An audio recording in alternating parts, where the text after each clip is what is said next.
ایک نیکی دوسری نیکی کا سبب بنتی ہے. ایک نیکی کے بعد دوسری نیکی کا موقع. اس طرح معاذ اللہ ثم معاذ اللہ ایک گناہ کرے تو بندہ دلیر نہیں ہو جاتا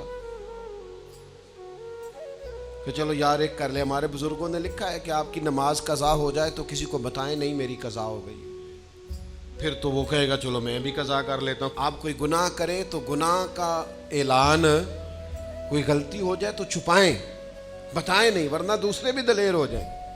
میں ایک تجزیہ نگار کو پڑھ رہا تھا, وہ کہہ رہا تھا کہ میڈیا پہ جو ہم دکھاتے ہیں نا چینلوں پہ, تو ہم تو وہ انٹرویو لے کے نا کسی مجرم کا کہ میں نے یہ کیا میں نے وہ کیا, تو آپ تو لوگوں کو گناہ کے طریقے بتا رہے ہیں,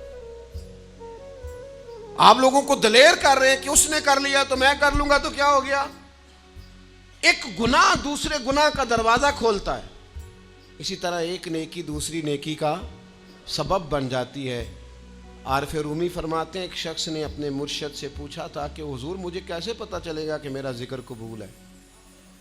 تو کہنے لگے جب تو نے پہلی دفعہ ذکر کیا تھا نا اور اس ذکر الہی کے بعد تمہیں دوبارہ ذکر الہی کی توفیق ملی تھی تو رب نے وہ پہلا قبول کیا تھا تو دوبارہ توفیق عطا فرمائی. اس کے حضور وہ قبول ہو گیا, دوبارہ تمہیں توفیق عطا کر دی. ایک نیکی دوسری نیکی کا سبب. اگر آپ نیک ہونا چاہتے ہیں تو نیکیاں کرنی شروع کر دیں.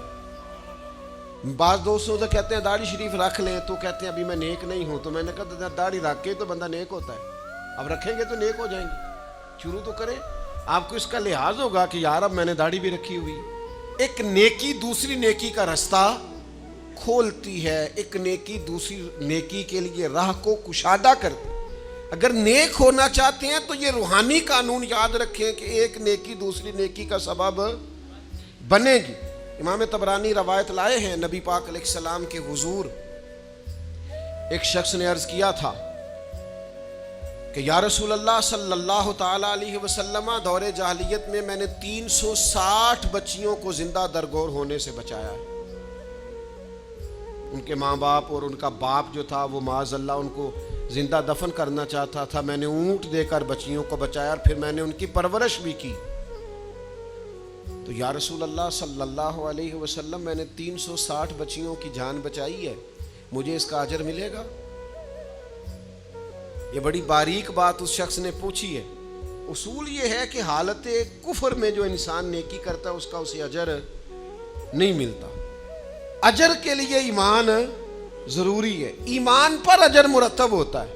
جس کا ایمان نہیں اس کو اجر نصیب شرط ہے کہ بندہ مومن ہو تو اس کے نیک اعمال قبول. اب یہ سوال کیا کر رہے ہیں, ذرا باریک بات ہے سمجھے.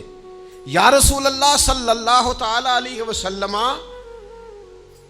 کیا مجھے اللہ اجر دے گا؟ میں نے دور جاہلیت میں 360 بچیوں کو زندہ درگور ہونے سے بچایا ہے, اس کا مجھے اجر ملے گا؟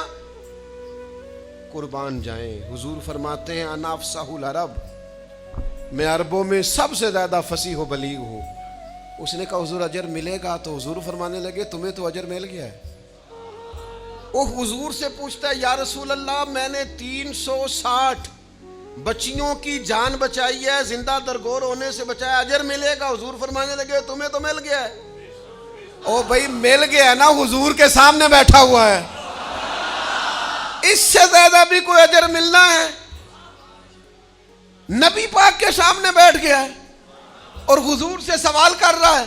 تو حضور فرمانے لگے تمہیں تو اجر مل گیا ہے. یا رسول اللہ کیسے؟ فرمایا اللہ نے تمہیں اسلام کی توفیق نہیں دے دی, تمہیں تو اجر مل گیا ہے. صحابہ وہ صحابہ تھے جن کی ہر صبح صبح عید ہوتی تھی, خدا کا قرب حاصل تھا, نبی کی دید ہوتی تھی, تو اجر تو مل گیا ہے تمہیں, اللہ نے اسلام کی توفیق عطا کر دی ہے. وہ جو تم نے دور جاہلیت میں نیکیاں کی اس کا اجر یہ ملا کہ اللہ تعالیٰ نے تمہارا سینہ اسلام کے لیے کھول دیا, تمہیں اسلام کی توفیق مل گئی ہے, تم مسلمان ہو گئے ہو تو اس نیکی کا تمہیں اجر ملا ہے.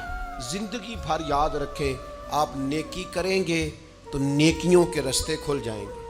آپ تقوی کی راہ پر چلیں گے تو آپ کا سینہ اللہ تعالیٰ کھول دے گا عبادت کے لیے. ایک نیکی دوسری نیکی کا سبب. اس لیے حضور علیہ السلام نے فرمایا تم نے نیکی کو کبھی حقیر نہیں سمجھنا.